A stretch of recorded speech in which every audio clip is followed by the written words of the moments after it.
అందరికీ నమస్కారం. ఇవాళ మనతో పాటు ప్రముఖ ఆధ్యాత్మికవేత్త, astrologer, professor doctor Mullapudi Satyanarayana Murthy గారు ఉన్నారు. గురుగారితో మాట్లాడదాం. గురుగారు నమస్కారం. నమస్కారం మణికంఠ. గురుగారు, అక్టోబర్ నెలలో కర్కాటక రాశి వారికి ఎలాంటి ఫలితాలు ఉండబోతున్నాయి కాస్త వివరించండి. కర్కాటక రాశి వారికి అక్టోబర్ నెలలో గ్రహస్థితి అనేది బాగానే ఉన్న నత్తనడక. ఇది కొన్ని నెలల నుంచి వీళ్ళ పనులు డ్రాగింగ్ ఆన్. ఎందుకంటే అష్టమంలో ఉన్న శని వక్రించున్నాడు కాబట్టి 1కి 2 సార్లు 3 సార్లు 4 సార్లు కంటిన్యూస్ ట్రై చేస్తూనే ఉండాలి వీళ్ళు. నెంబర్ 1. ఇప్పుడు 12,000 రూపాయలు పర్ మంత్ ఇన్కమ్ అనుకోండి. 12 నెలలకి ఎంత అవుతుంది? 1,44,000 అవుతుంది. అది టైప్ చేయడానికి 1,20,000 వేస్తే 1,20,000 టైపింగ్ చూసుకొని అంటే చదువు రాక టైప్ చేస్తున్నాడు అనుకో, వీళ్ళు చూసుకోవాలి కదా స్టూడెంట్స్. సేమ్ 1,20,000 పెట్టి తెచ్చుకుంటారు. స్కాలర్షిప్ సెక్షన్ వాళ్ళు ఇదేంటిది అని అడిగితే మళ్ళీ టైప్ చేస్తారు 1,40,000. అలా అంటే 2 సార్లు అనమాట. ప్రతి పని 2 సార్లు చేయాలన్నమాట. అలాగే ఈ యొక్క కర్కాటక రాశి వారికి రాహు మీనంలో, శని వక్రించి కుంభంలో, తర్వాత కన్యలో కేతువు, ఆ తర్వాత గురుడు వృషభంలో ఉన్నాడు. ఈ కుజుడు మిథున కర్కాటక రాశుల్లోకి వస్తున్నాడు. అండ్ రవి బుధ సంచారం అనేటటువంటిది కన్యా తులారాశుల్లో సంచారము. శుక్రుడు ముఖ్యంగా తులారాశికి 30వ తేదీ దాటిన తర్వాత వృశ్చిక రాశి సంచారం, ఇవన్నీ కూడా జరుగుతాయి. కాబట్టి వీటిల రీత్యా ఏమవుతుందంటే కర్కాటక రాశి వారికి వీళ్ళకి నిర్లక్ష్యం అనేటటువంటిది చాలా ఎక్కువగా ఏర్పడుతుంది. అంటే శని నిర్లక్ష్యానికి అధిపతి, మందము, స్లో, ఈ విధంగా. సో విద్యార్థులు వాళ్ళు చక్కగా తెల్లవారుజామున 4 గంటలకు లేచి చదవాలా, 4:30కి లేచి చదవాలా అని స్టూడెంట్ డ్యూటీ స్టూడెంట్ చేయడు. వాడు 8 గంటలకు లేస్తాడు హాస్టల్లో ఉన్నవాళ్ళు. మరి అట్లా చదవాలా వస్తుంది. సో ఎగ్జామ్ ఫెయిల్ అయిపోతారు, మళ్ళీ రీవాల్యుయేషన్ పెట్టుకోవాలా, మళ్ళీ ఎగ్జామ్ ఫెయిల్ అయిపోతారు, ఇంకో సెమిస్టర్లో మళ్ళీ రీవాల్యుయేషన్ పెట్టుకోవాలా, ఇలా నత్తనడక నడుస్తూ ఉంటుంది. ఇక ఉద్యోగాలు చేసేటటువంటి వాళ్ళు వీళ్ళు బ్రహ్మాండంగా జాబులు చేస్తారు. ప్రమోషన్స్ అనేటటువంటివి మనకి రావడానికి అవకాశాలు ఉన్నాయి. అదేవిధంగా ఆర్థికంగా అభివృద్ధి కనబడుతుంది. గత నెల కంటే ఈ నెల మంచి ఆదాయం అనేటటువంటిది వస్తుంది. అయితే ఈ యొక్క విదేశాలకు సంబంధించినటువంటి వ్యవహారాలు, ప్రభుత్వ సంబంధించినటువంటి కాంట్రాక్ట్లు, ఇవన్నీ కూడా అద్భుతంగా వీళ్ళకి రావడం అనేటటువంటివి జరుగుతాయి అన్నమాట. అలాగే ఈ ఆడవాళ్ళతో గొడవలు వస్తాయి వీళ్ళకి. ఈ కర్కాటక రాశి వాళ్ళు చాలా జాగ్రత్తగా ఉండాలి ఆడవాళ్ళతో మాట్లాడేటప్పుడు. అలాగే అప్పులు ఇచ్చినటువంటి వాళ్ళు ఈ లేడీస్కి ఇస్తే వాళ్ళ జాకెట్లు చించేసుకొని నువ్వు నన్ను చించేసావనేసి పోలీస్ కేసులు ఇన్ని చూసాం మనం. సో అలా వాళ్ళు ట్రాప్ అయిపోవడానికి అవకాశాలు ఉంటాయన్నమాట. కాబట్టి కర్కాటక రాశి వాళ్ళు ఆడవాళ్ళకి దూరంగా ఉండడం అనేటటువంటిది చాలా మంచి విషయం. అండ్ ఈ యొక్క కర్కాటక రాశి వారికి రైతులు ఉన్నారు. వీళ్ళు బ్రహ్మాండంగా పంటలు పండిస్తారు, కమర్షియల్ క్రాప్స్ పండిస్తారు, మంచి లాస్ లేకుండా బయటపడతారు. వాళ్ళ పిల్లల్ని మంచి చదువులు, ఉన్నత చదువులు చదివిస్తారు. అండ్ వీళ్ళు రైతులు ముఖ్యంగా రైతులకి పిల్లల్ని ఇవ్వట్లేదు. ఇప్పుడు పంతుళ్ళకి పిల్లల్ని ఇవ్వట్లేదు, రైతులకి పిల్లల్ని ఇవ్వట్లేదు. పౌరహిత్య వృత్తిలో ఉన్నటువంటి వాళ్ళకి పిల్లలు లేరు ఇప్పుడు. కాబట్టి వీళ్ళు ఏం చేస్తున్నాడు, ఈ యొక్క శుక్రుడు ఎప్పుడైతే ఈ రాహువుని చూస్తున్నాడో, రవి కేతువులతో కలిసి ఉన్నాడో, ఈ రైతులకి ఈ పంతుళ్ళకి వీళ్ళకి ఎలూప్మెంట్లు జరుగుతాయి. అంటే వీళ్ళు లవ్లో ఉన్నారు వీళ్ళు ఆల్రెడీ.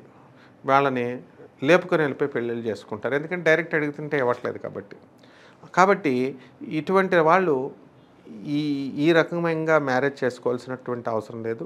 వీళ్ళు మేజర్లు కాబట్టి దర్జాగా వెళ్ళి పోలీస్ స్టేషన్కి వెళ్ళి చేసుకోవచ్చు. ఎందుకు మళ్ళీ లేనిపోయిన తలపోట్లు ఇవన్నీ కూడా.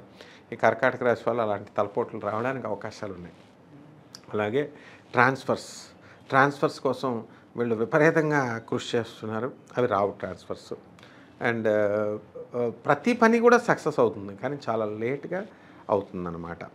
అలాగే హెల్త్ పరంగా వీళ్ళకు ఉబ్బసము, తర్వాత ఆయాసము, ఇలాంటివి రావడానికి అవకాశాలు ఉంటాయి. అలాగే కర్కాటక రాశి వాళ్ళు భార్యాభర్తల మధ్య గొడవలు, విపరీతమైన ఫైట్లు జరుగుతున్నటువంటి వాళ్ళు ఉన్నారు.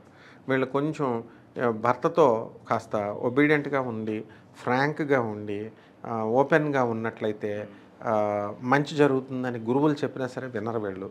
వీళ్ళు అతి తెలివితేటలతో ఓవర్ స్మార్ట్గా బిహేవ్ చేసుకొని రేచీకటి ఉంటే రేచీకటి అని భర్తకి చెప్పకుండా పెళ్ళిళ్ళు చేసుకోవడం, ఆ తర్వాత కోర్టులకి లాయర్లకి లక్షలు లక్షలు ఖర్చు పెట్టడం, వాడేమో కరుడుగట్టిన రాయిలాగా వాడి భర్త మనసు మారకపోవడము, ఆ ప్రెషియస్ టైమ్ ఆఫ్ ద కోర్ట్ని పాడు చేయడము, లాస్ట్కి విడిపోవడాలు, ఇవి ఈ కర్కాటక రాశి వాళ్ళకి ఈ నెలలో జరగబోతున్నటువంటి విషయాలు. వివాహ సంబంధ ప్రయత్నాలు ఫలించే ఆస్కారం అని కనిపిస్తుంది ఈ మాసంలో.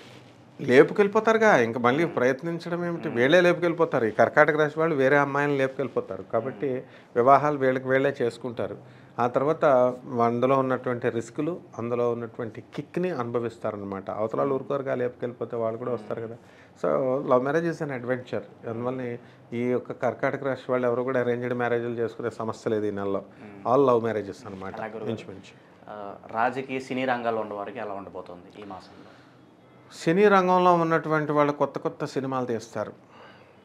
అండ్ వాళ్ళ సినిమాలన్నీ కూడా బ్రహ్మాండంగా హిట్ అవుతాయి. కానీ ఈ హీరోయిన్లతో ప్రాబ్లమ్స్ వస్తాయి. డేట్స్ ఇస్తారు వాళ్ళు, ఆ డేట్స్కి రారు. గట్టిగా అడిగితే కేసులు పెట్టేస్తారు హీరోయిన్లు. అంటే లేడీస్ స్టాఫ్తో జాగ్రత్తగా ఉండాలి. అండ్ హీరోస్తో ప్రాబ్లం ఉండదు వీళ్ళకి. And production wing, technical wing వాళ్ళతో ఏ విధమైన ప్రాబ్లము ఉండదు. అండ్ ఆ హీరోలు కానీ ప్రొడ్యూసర్స్ కానీ వీళ్ళంతా కూడా బాగా సంపాదించడం అనేటటువంటిది చేస్తారు. అండ్ ఈ యొక్క ప్రొడ్యూసర్స్, ముఖ్యంగా డైరెక్టర్స్ కానీ ఈ ప్రొడ్యూసర్స్ కానీ ఈ సినీ ఫీల్డ్లో ఉన్న హీరోలు కానీ, వాడు ఎంత పెద్ద సెలబ్రిటీ అయినా సరే, ఆడవాళ్ళ చేతుల్లో కనుక మమ్మల్ని ఏం చేయలేదు కదా, ఈ ఇప్పుడు కూడా అలాగే మేము బిహేవ్ చేస్తాం అనుకుంటే, కమాన్ లెట్ దెమ్ డు. ఇరుక్కోకపోతే ఇట్స్ ఎ ఛాలెంజ్, ఖచ్చితంగా ఇరుక్కుపోతారనమాట. అంటే అప్పుడు విధి అనేది అప్పుడు రక్షిస్తుంది, అస్తమానం ఉండదు కదా. అంటే దానికి లా చెప్తున్నాను నేను. వీనస్, ఆ శుక్రుడు రవితో కలిశాడు, కేతుతో కలిశాడు, మూడో ఇంట్లో ఉన్నప్పుడు తప్పకుండా భార్యలతోనే లేకపోతే ప్రియురాళ్ళతోనే గొడవలు అయిపోవడానికి అవకాశాలు ఉన్నాయి. ఈ మాసంలో కర్కాటక రాశి వారు ఎటువంటి పరిహారాలు చేసుకుంటే వీళ్ళు ఇంకా మంచి అవకాశాలు పొందే అవకాశం ఉందంట? పరిహారాలు చేసుకుంటే రాజకీయ నాయకులు మంచి డెవలప్ అయ్యే అవకాశాలు ఉన్నాయి.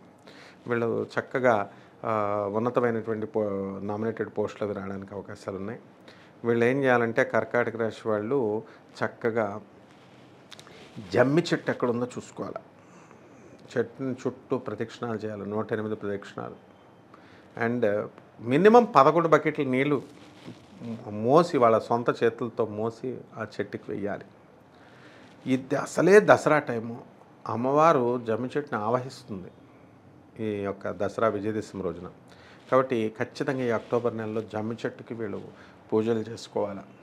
అండ్ నెక్స్ట్ ఏంటంటే, ఈ యొక్క కర్కాటక రాశి వారికి శని బాగుండలేదు కాబట్టి తూర్పుగోదావరి జిల్లా వెళ్తాను నేను మందపల్లికి, లేకపోతే శని సింగనాపూర్, యాత్రలు చేయాల్సినటువంటి పని లేదు. మీ ఇళ్ళ దగ్గర పుష్కలమైనటువంటి శనీశ్వర దేవాలయాలు, చిన్న చిన్న దేవాలయాలు ఉన్నాయి చక్కగా, నవగ్రహాలు. అక్కడ ప్రదక్షిణాలు చేయండి, 108 ప్రదక్షిణాలు చేయండి. మీరు ఈ యాత్రలు అనేటటువంటి ఎలా అయిపోయిందంటే, దేవుడు దేవాలయాలకు వెళ్ళిపోవడం పెద్ద ఫ్యాషన్ అయిపోయిందనమాట. వెళ్ళొద్దంటే నువ్వు హిందూ గురువు అయ్యుండి, ప్రవక్త అయ్యుండి నువ్వు ఎందుకు వెళ్ళొద్దని చెప్పావని అంటారు. But there should be some use. So ఆ దేవాలయాలకు వెళితే మీకు ఆ ఎన్విరాన్మెంట్, ఆ పోటీ వస్తుంది తప్ప నీ సోల్ ఎలివేట్ అవ్వాలన్నా, నీ సోల్ ఎలివేట్ అయినప్పుడు మాత్రమే, ఎవల్యూషన్ అయినప్పుడు మాత్రమే నీకు ఈ రిజల్ట్ అనేది వస్తుంది. అంతవరకు నువ్వు ఎన్ని దేవాలయాలు చుట్టూ తిరిగినా ఏం రాదు. మనుధర్మ శాస్త్రంలో మనుస్మృతి ఏం చెప్తుందంటే, నీ యొక్క ఆదాయంలో 10% పేదవాళ్ళకి ఖర్చు పెట్టేమని ఉంది. ఇప్పుడు మినిమం ఎవరు చూసినా సరే ₹1,00,000 మినిమం శాలరీ లేని గవర్నమెంట్ ఎంప్లాయీ లేడు. 10 పైసలు కూడా ఖర్చు పెట్టరు వాళ్ళు.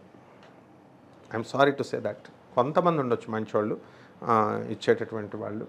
సో అటువంటి వాళ్ళకి మనం చేతులెత్తి నమస్కారం చేస్తాం. మరి ఇటువంటి ఎవరైతే దాన ధర్మాలు చేయరో వాళ్ళకి ఈ జన్మలో కష్టాలు కాదు, నెక్స్ట్ జన్మలో పిల్లలు కూడా పుట్టరు. దానం కొద్దీ బిడ్డలు, పుణ్యం కొద్దీ పురుషుడు అన్నారు. కాబట్టి కంపల్సరీ వీళ్ళు ఈ మనుస్మృతి ప్రకారం 10% దాన ధర్మాలు పేదవాళ్ళని ఐడెంటిఫై చేసుకుని వాళ్ళకి చేయమని మనం చేస్తే కనుక అద్భుతంగా వీళ్ళకి ఈ బ్యాడ్ ఈవిల్ ఎఫెక్ట్స్ అన్నీ కూడా నల్లిఫై అయిపోతాయి. ధన్యవాదాలు.